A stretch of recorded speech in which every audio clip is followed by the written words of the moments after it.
Ini sama air.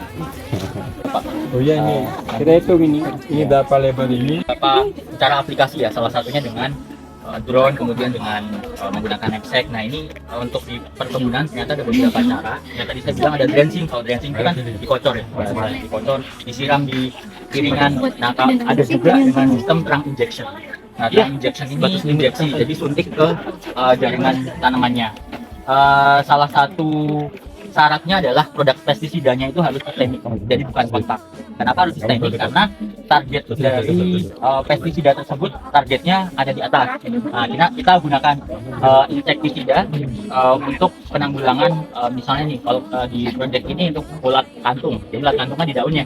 Jadi kita suntik di sini, targetnya ada di jaringan tanaman sampai di atas. Jadi salah satu syaratnya harus pestisida sistemik, bukan kontak. Kalau kontak nggak bisa. Tadi yang sudah dibuat oleh masnya tadi ada syaratnya. Jadi kalau untuk syarat dari yang injection ini, yang pertama adalah kita harus mengetahui diameter dari tanaman. Jadi diameternya tadi misalnya kita ukur dulu, diameternya ini 60 cm. Nah dari diameter tersebut kedalamannya kita hitung sepertiga dari diameter. Sepertiga dari 60, jadi kedalamannya 20 cm. Nah 20 cm itu harusnya bornya tadi kedalamannya 20 cm.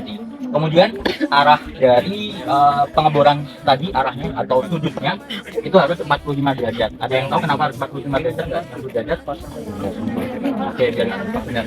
Jadi kemiringannya 45 derajat, kemudian dibor.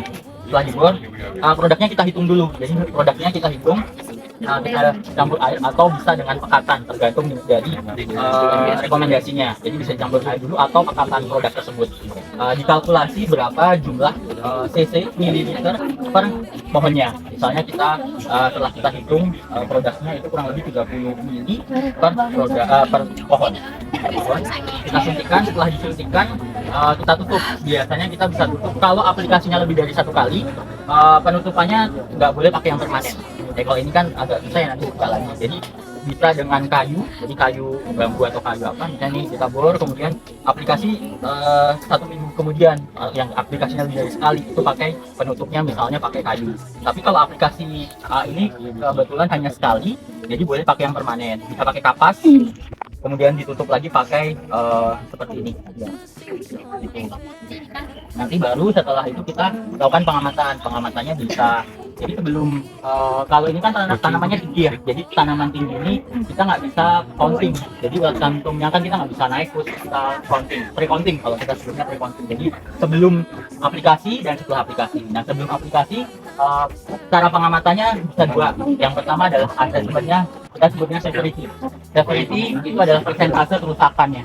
Jadi kira-kira waktu sebelum aplikasi kita amati lagi secara severity. Jadi ada dua, severity ataupun incidental. Kalau incidental nanti dihitung secara manual. Kalau tanamannya masih kecil pendek, kita bisa hitung manual. Incidental misalnya per pelepah ada berapa, kemudian dikalkulasi jumlah pelepah, ini nanti hasilnya persentase.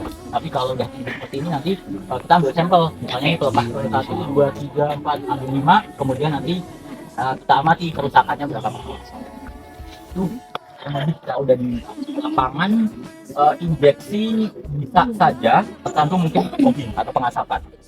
Pakai fogging, kalau fogging itu bisa pakai kontak, karena kan kemungkinan bisa menjangkau sampai atas. Kalau trunk injection sebatas ini.